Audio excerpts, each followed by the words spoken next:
The Intelligent Investor by Benjamin Graham, a Wealth Works Summary. Introduction. The book that Warren Buffett calls his Bible. In 1949, a Columbia University professor named Benjamin Graham published a book about investing. Warren Buffett read it at 19. He has called it, without hesitation, the best book on investing ever written. He has been worth over $100 billion. He would know. Graham was not a theorist. He was a practitioner. He managed money during the Great Depression, survived the crash of 1929, and spent decades studying what separated investors who built lasting wealth from those who lost everything. What he discovered was not a secret formula or a shortcut. It was a way of thinking. The Intelligent Investor is a thick, dense, sometimes technical book, but its core argument is deceptively simple. The stock market is not a machine for making money. It is a machine for transferring money from the impatient to the patient. Most people who invest in the stock market are not investing at all. They are speculating. They are guessing about prices, following trends, and reacting to headlines. The Intelligent Investor does something fundamentally different. They analyze businesses, understand value, and buy when the price is lower than what the business is actually worth. Graham gave the world two ideas that have shaped every serious approach to investing since: Mr. Market and the margin of safety.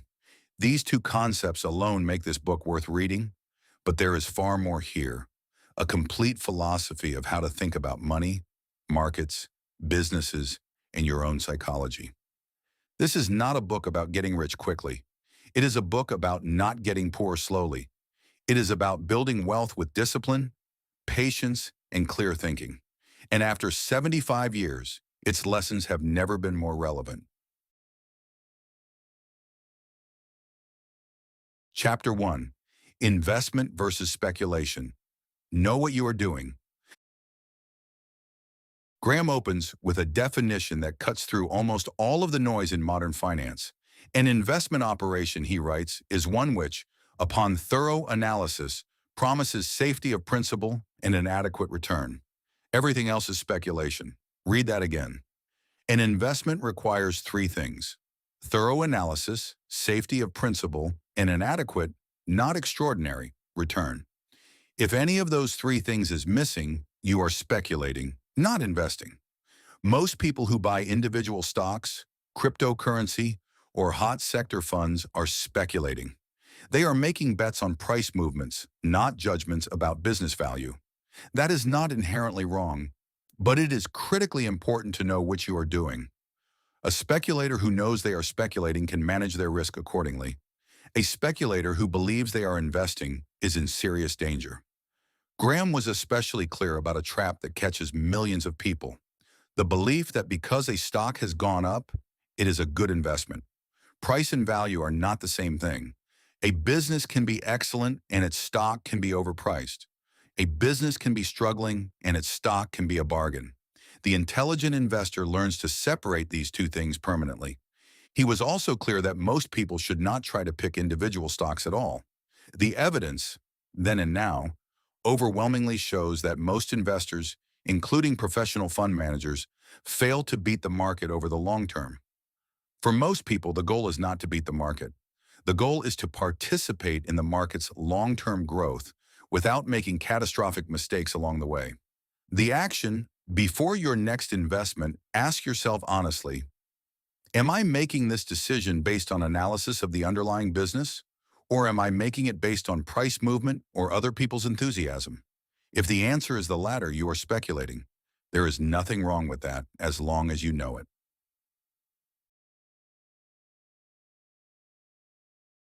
Chapter 2. The Defensive Investor. The Strategy for Most People. Graham divides all investors into two categories: the defensive investor and the enterprising investor. This is one of the most important distinctions in the book, and one of the most misunderstood. Most people assume they are enterprising investors. They are wrong. An enterprising investor is not someone who is confident, bold, or willing to take risks. An enterprising investor is someone who devotes significant time, expertise, an analytical effort to finding and evaluating individual investments. It requires skills that take years to develop and hours each week to maintain. Most people simply do not have the time or the training. The defensive investor, by contrast, wants above all to preserve capital and avoid serious mistakes. Their goal is an adequate return, not beating the market, but participating in it safely over time. Graham's recommended strategy for the defensive investor is remarkably simple and remarkably effective. Divide your portfolio between high-quality stocks and bonds, somewhere between 50 and 75% stocks, with the rest in bonds. Rebalance annually. Buy broadly diversified index funds rather than individual stocks. Stop tinkering. This strategy sounds boring. It is boring, and that is precisely why it works. The defensive investor is protected from their own impulses. They do not panic sell in downturns because their portfolio already contains bonds that cushion the fall. They do not chase hot stocks because they are committed to a systematic approach. They do not try to time the market because they have accepted that nobody can do it reliably. Graham wrote this decades before index funds existed. John Bogle later built Vanguard on exactly this insight. Today, the defensive investor has better tools than ever. Low-cost index funds that track the entire market, available to anyone with an account. The action. If you cannot name the specific businesses underlying your investments and explain why each one is reasonably valued, you are probably best served by a simple index fund portfolio. There is no shame in this. It is what most professionals should do too, and most of them know it. Chapter 3. The Enterprising Investor, if you want to do the work. The enterprising investor is not reckless. They are diligent. Graham's framework for the enterprising investor requires genuine analytical work, reading financial statements, understanding business models, comparing companies within industries, and, most importantly, being willing to hold a position through volatility because you understand why you bought it. Graham identified several areas where the enterprising investor could find genuine opportunities: undervalued companies trading below their net asset value, companies temporarily out of favor despite strong underlying businesses, in special situations such as mergers or restructurings where price and value diverge sharply. What he explicitly ruled out for the enterprising investor is everything that sounds exciting but produces poor results on average. Growth stocks at high prices, hot industries, recent IPOs, and anything where the price already reflects an optimistic future. The enterprising investor looks for the opposite of excitement. They look for value where others see problems. Graham was honest about the difficulty. Finding undervalued stocks requires significant expertise. Acting on them requires significant patience, sometimes years before the market recognizes what you have seen. Most people who attempt this approach fail, not because the theory is wrong, but because they lack the temperament to wait. The action. If you want to pursue the enterprising approach, start by understanding one industry deeply. Read 5 years of annual reports for the major companies in that industry. Learn to read a balance sheet. Build your analytical muscle before you commit significant capital. Most people discover through this process that they are better suited to the defensive approach after all.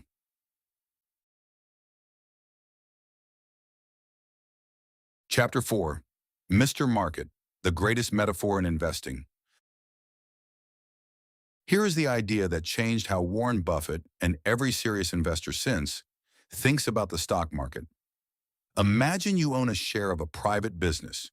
Your business partner, call him Mr. Market, comes to you every single day with an offer. Some days he is euphoric. Business is booming, the future is bright, and he offers to buy your share at a very high price. Other days he is depressed. The economy looks terrible, customers are disappearing, and he offers to buy your share at a very low price, or offers to sell you his share at a panic discount. Here is the crucial insight. Mr. Market's emotional state has nothing to do with the actual value of the business.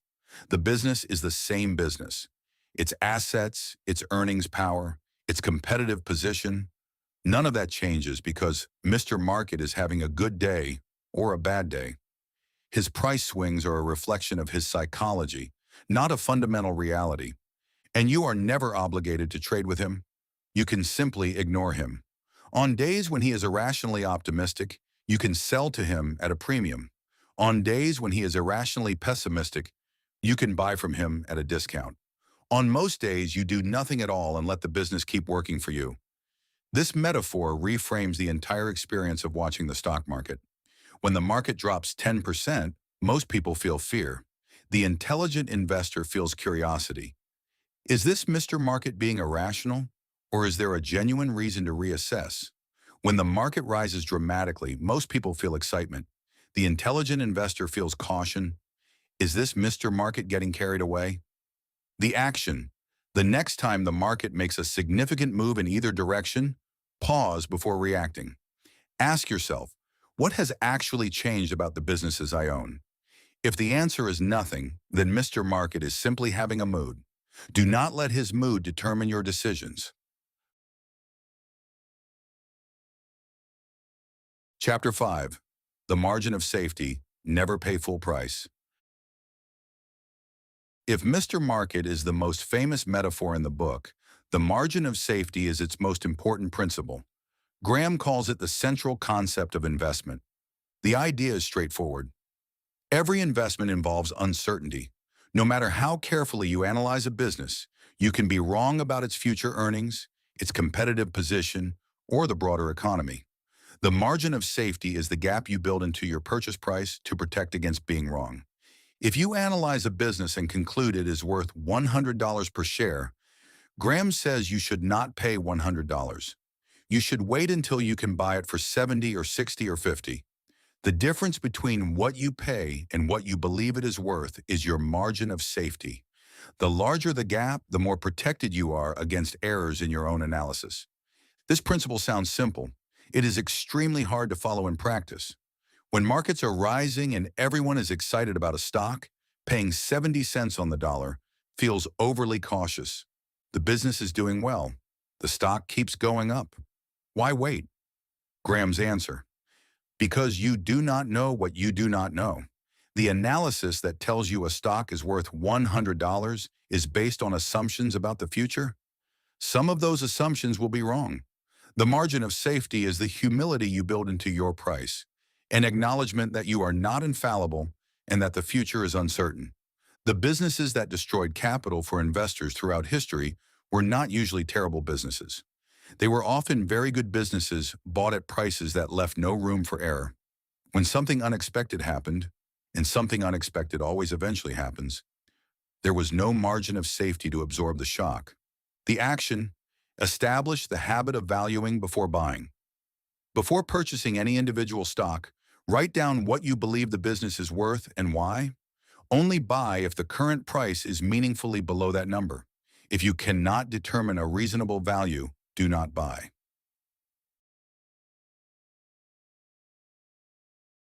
Chapter 6. Market Fluctuations. Your friend, not your enemy. One of Graham's most counterintuitive insights is that market fluctuations are not a problem for the intelligent investor. They are an opportunity. The conventional relationship with market volatility is one of fear. When prices fall, people feel poorer and tend to sell. When prices rise, people feel richer and tend to buy. This behavior, buying high and selling low, is the single largest destroyer of individual investor returns. Study after study confirms it. The average investor dramatically underperforms the market, not because they pick bad stocks, but because they buy and sell at the wrong times, driven by emotion. Graham's prescription is almost the opposite. Price declines in a broadly diversified portfolio should prompt the question, is this a buying opportunity?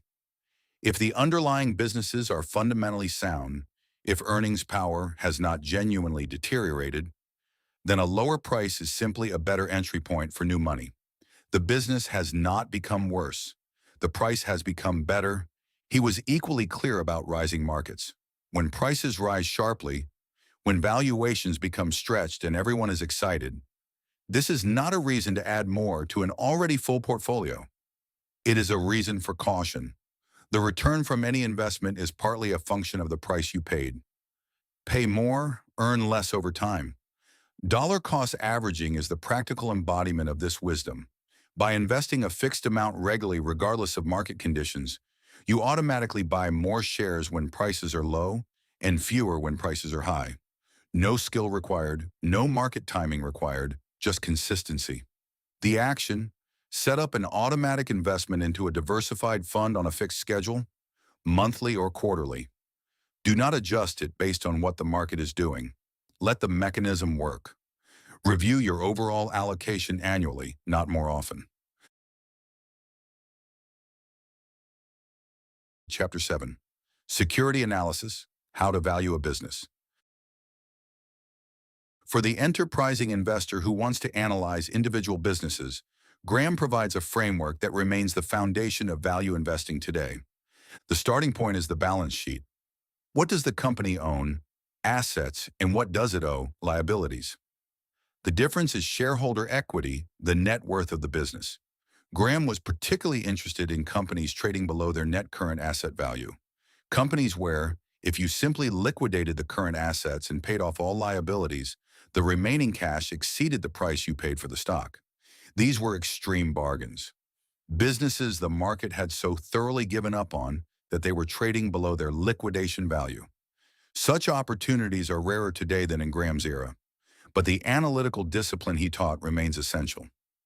Look at earnings power, not just the most recent quarter, but the trend over 5 to 10 years. Look at the balance sheet strength. How much debt does the company carry? Is it manageable? Look at the dividend record. Has the company returned money to shareholders consistently? Graham also introduced the concept of earnings per share, now the most widely used measure of company profitability. But he warned against focusing on a single year's earnings. What matters is the average earnings over a full business cycle, ideally 7 to 10 years, smooth to remove the distortions of particularly good or particularly bad years. The action: if you are going to analyze individual stocks, commit to reading at least 5 years of annual reports before making a decision. Pay attention to what management says and whether their predictions from previous years came true. Inconsistency between words and results is a warning sign. Chapter 8. The Investor and Inflation: Protecting Your Purchasing Power. Graham dedicates significant attention to inflation, and his insights are as relevant today as they were in 1949. The danger of inflation for the investor is subtle. A savings account earning 2% per year feels safe. But if inflation is running at 4%, you are losing purchasing power every year. Your nominal balance grows. Your real wealth shrinks. Safety that is not adjusted for inflation is an illusion. Graham's solution was straightforward. Equities, ownership of real businesses, provide the best long-term protection against inflation. Businesses can raise prices, expand earnings, and grow their asset base over time. A business that sells goods or services has a natural relationship with the economy that a fixed-rate bond does not. This is one reason Graham recommended that even the most conservative investor hold at least 25% in equities. The risk of holding too little in stocks over the long term, the risk of falling behind inflation, is just as real as the risk of holding too many and experiencing a sharp decline. He was also clear that real estate and commodities play a role in inflation protection. But for most individual investors, a broad equity index fund is the most practical and efficient hedge against the slow erosion of purchasing power. The action: calculate what your savings would be worth in 10 years if inflation runs at 3% annually. Then ask whether your current investment approach is likely to outpace that erosion. If not, consider shifting a greater proportion into equities. Chapter 9. The Intelligent Investor's Temperament: The Most Important Asset. Graham's final and perhaps most important lesson is not about stocks, bonds, or balance sheets. It is about the investor themselves. The central quality of the intelligent investor, Graham says, is not superior intelligence. It is not exceptional analytical skill. It is not access to better information. It is temperament, the ability to remain rational and disciplined when the market and everyone around you is behaving irrationally. Markets create powerful emotions. When prices rise rapidly, the emotion is excitement and the fear of missing out. When prices fall sharply, the emotion is fear and the urge to escape further losses. Both emotions, when acted upon, lead to the same outcome: buying high and selling low. The intelligent investor has developed, through study and experience, a settled relationship with uncertainty. They understand that short-term price movements tell them almost nothing about long-term value. They understand that their emotions are their primary adversary, not the market. They have a written investment plan, and they follow it regardless of how they feel on a given day. Graham ends the book with one of the most important sentences in all of financial literature. The investor's chief problem, and even his worst enemy, is likely to be himself, not the economy, not the Federal Reserve, not volatile markets, himself. The action: write down your investment philosophy in one page. What will you buy? Under what conditions? When will you sell? What will you do when the market drops 20%? What will you do when everyone around you is getting rich on something you do not own? Have the answers written down before the emotions arrive, because they will arrive. Key quotes. The stock market is filled with individuals who know the price of everything, but the value of nothing. The intelligent investor is a realist who sells to optimists and buys from pessimists. In the short run, the market is a voting machine, but in the long run, it is a weighing machine. An investment operation is one which, upon thorough analysis, promises safety of principal and an adequate return. The investor's chief problem, and even his worst enemy, is likely to be himself. How to apply this? Start with self-assessment. Are you a defensive or an enterprising investor?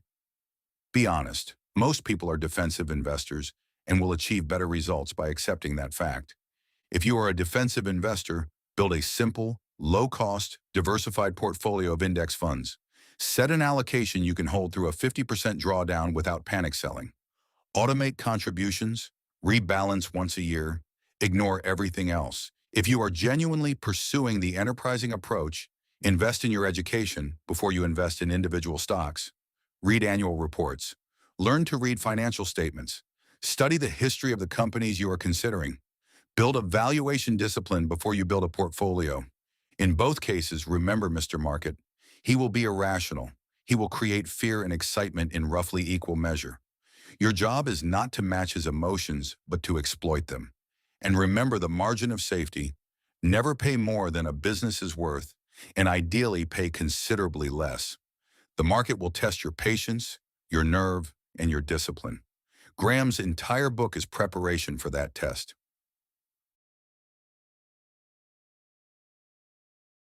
A note at the end. The Intelligent Investor was first published in 1949 and has never gone out of print. Every generation of investors rediscovers it. Every generation finds it saying the same things the market has been trying to teach them through painful experience. Benjamin Graham taught Warren Buffett, who taught Charlie Munger, who helped build Berkshire Hathaway. The lineage of value investing traces directly back to this book and to the man who wrote it. You do not have to be a value investor in the strict sense to benefit from reading it. The insights about temperament, about the difference between price and value, about Mr. Market, these apply to every approach to investing. They apply to index fund investors. They apply to real estate investors. They apply to anyone who puts money to work with the expectation of a return. The market will be here tomorrow and next year, and in 10 years. The intelligent investor's greatest advantage is not superior information or superior analysis. It is time and the patience to use it. This has been WealthWorks. If this was useful, subscribe. There is more where this came from. Certainly was correct.